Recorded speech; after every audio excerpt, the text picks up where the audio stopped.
Okay, Assalamualaikum dan salam sejahtera. Yang ni adalah untuk 2.2 calorimetry. So, dalam calorimetry 2.2, we will learn about the definition for the heat capacity and definition for the specific heat capacity. The symbol is, kalau heat capacity, dia punya simbol C besar. Okay, kalau specific heat capacity, C kecil.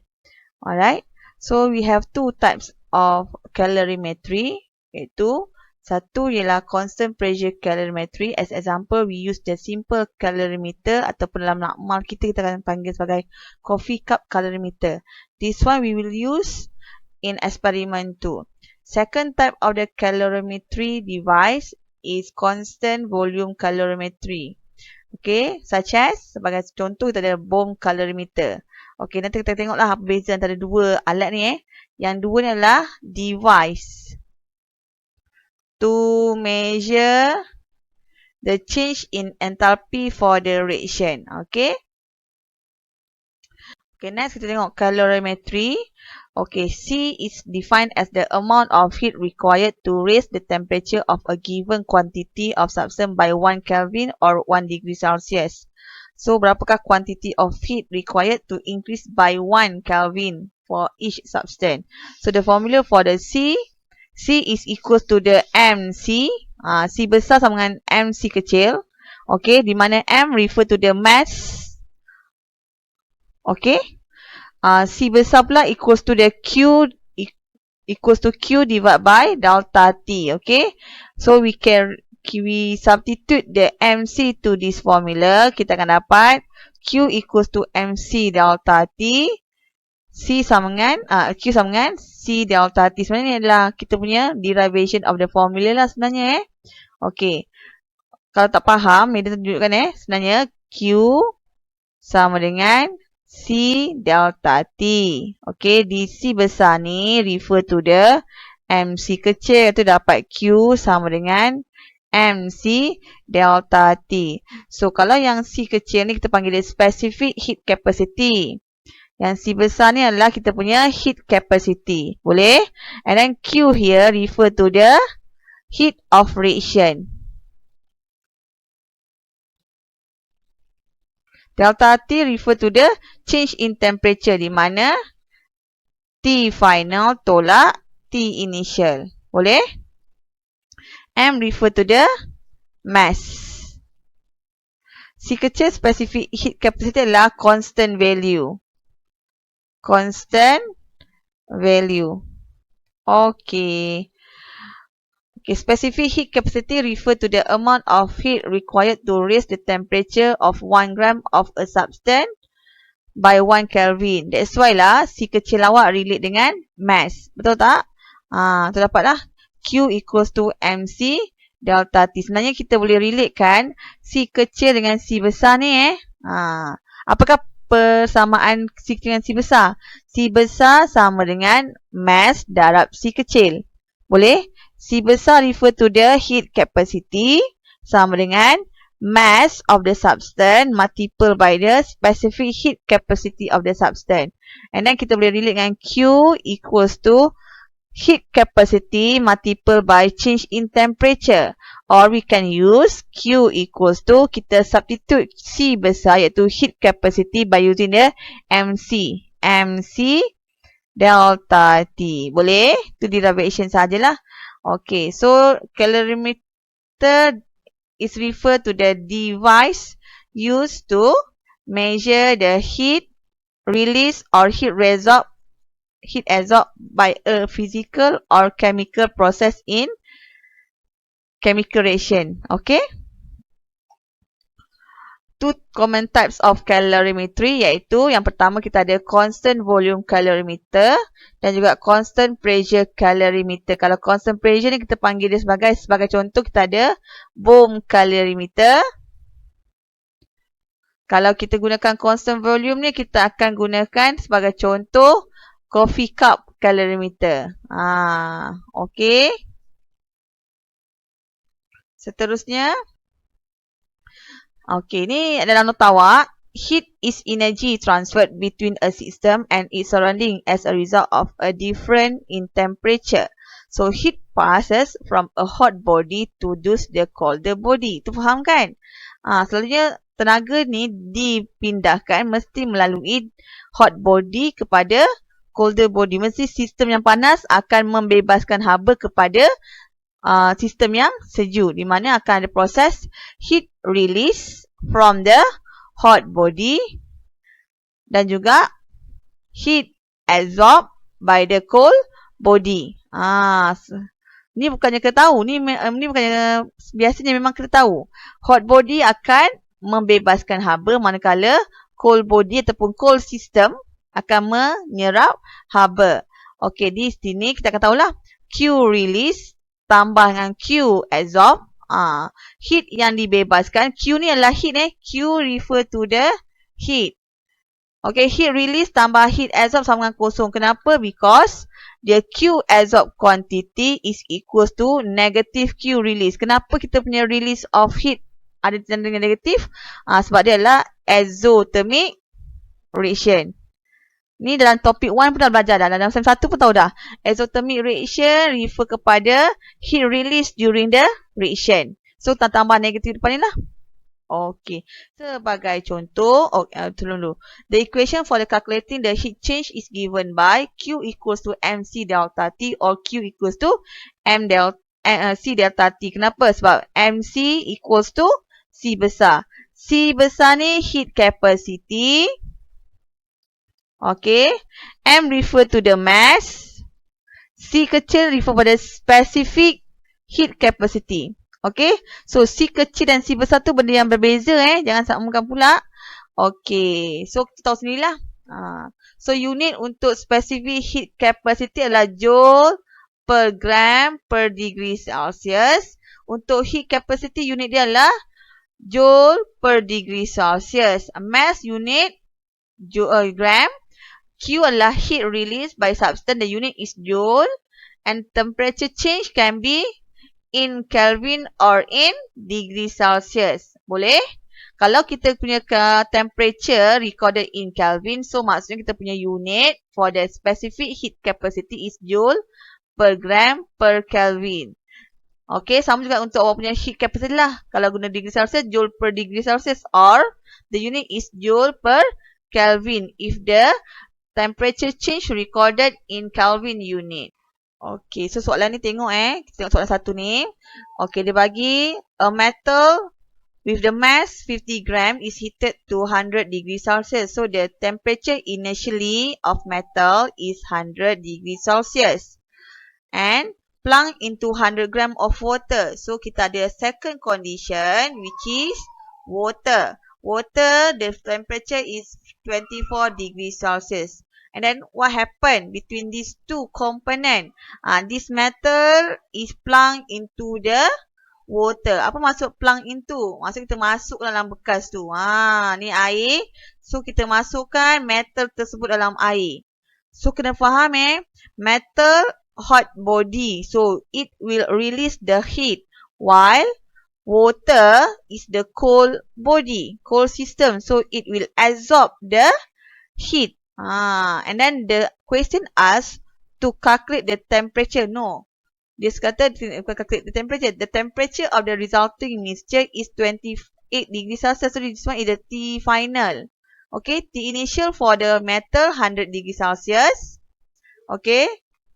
T initial for the water is 24 degrees Celsius. Bila dia dah mix together, it will achieve the thermal equilibrium. Dah belajar dalam physics kan. Kalau dia achieve thermal equilibrium, so the T final for the both body, hot and cold adalah sama. Boleh? Soalan A. How many joules of energy did the water absorb?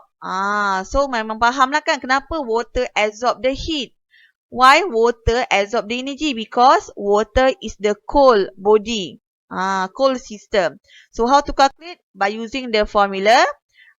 Q equals to MC delta T. Betul tak? Di mana change in temperature kita 4 degree Celsius. So, masukkan nilai. Mass of water is 100 gram. The C of water memang constant value ya. Memang dia bagi dalam periksa. 4.18 joule per gram per degree Celsius. Nilai ni tak perlu hafal pun tak pernah, biasa memang bagi. Sebab tu dah biasa guna memang hafal lah. And then the change in temperature is 4 degree Celsius. Boleh? Sebab apa 4 degree Celsius? Macam mana kira 4 degree Celsius? Sebab dia bagi T initial, T final tadi kan? Okey. Ni untuk water Sebab water awak tadi, dia punya initial temperature 24. T initial. T final adalah 28 degree Celsius. Dia dapat 4 degree Celsius. So, dapatlah this one. So, nilai untuk heat absorbed by water mesti positive value. Why positive value? Sebab water absorb the heat. Soalan B, calculate the heat released by the metal. Why heat released by metal? Sebab sebab metal adalah hot body. So, hot body will release the heat. So, negative here refer to the process of heat. Kenapa ketambah negatif kat sini, madam? Sebab nak refer kepada release system. Boleh Release of heat refer to the negative value. So, nilai sama tak tadi dengan kita nilai atas ni? Sama juga. Nilai dia masih sama. Kenapa sama? Sebab Q absorb is equals to the Q release. Tadi tu slide yang sebelum ni tadi. Dan orang tahu apa tulis juga. So, nilai yang sama. Cuma kita tambah negative sign. Negatif mesti ada Okay. Negative value. Kalau tak tulis ni negative value, salah. Kenapa negative value, madam? Sebab metal is hot body. So, hot body will release the heat. Okay, next. Soalan dia apa? Soalan dia akan cari specific heat capacity of the metal. So, by using the heat released by the metal calculated. Okay, Q equals to MC delta T. Kita cari C lah. So, mass of the metal dah bagi tadi kan? 50 gram. So, masuk nilai. Okay.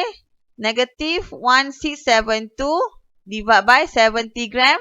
Multiple by delta T. Delta T awak. T final tolak T initial. T final for the metal is 28 degree Celsius. T initial is 100 degree Celsius. That's why dapat negative value of the temperature. Kenapa negative value of the temperature for the metal? Sebab metal awak lost heat. Dia kehilangan haba. So, suhu dia menurun. So, decrease in temperature. That's why lah negative value kat sini. Because metal decrease in temperature. Daripada panas kepada sejuk lah. Sebab dia dah direndam dalam air tadi kan. So, dapatlah nilai akhir untuk C awak. So, dapat unit masih betul Joule per gram per degree Celsius. Kalau tak pasti unit, masa substitute value, substitute unit sekali. Dapat unit dia. Boleh? Unit mesti betul. Okay, check unit dia. Okay, next. Soalan D. Heat capacity of the metal, C equals to MC. Sama lah tadi. Gunakan balik nilai atas. Okay, masukkan nilai 50 gram mass of the metal multiple by the specific heat capacity of the metal calculated in C. So, you get the final answer is 23 joule per degree Celsius because gram dah cancel unit with the gram. Boleh? Okay. Soalan ni adalah extra exercise 1. Boleh tengok soft copy yang madam bagi tu. Okay. Soalan ni adalah soalan extra yang madam sediakan to you all. Okay. A calorimeter contains 400 ml of water at 25 degree Celsius. So, kita ada satu calorimeter mengandungi air 400 ml dan suhu dia adalah 25 degree Celsius. Okay.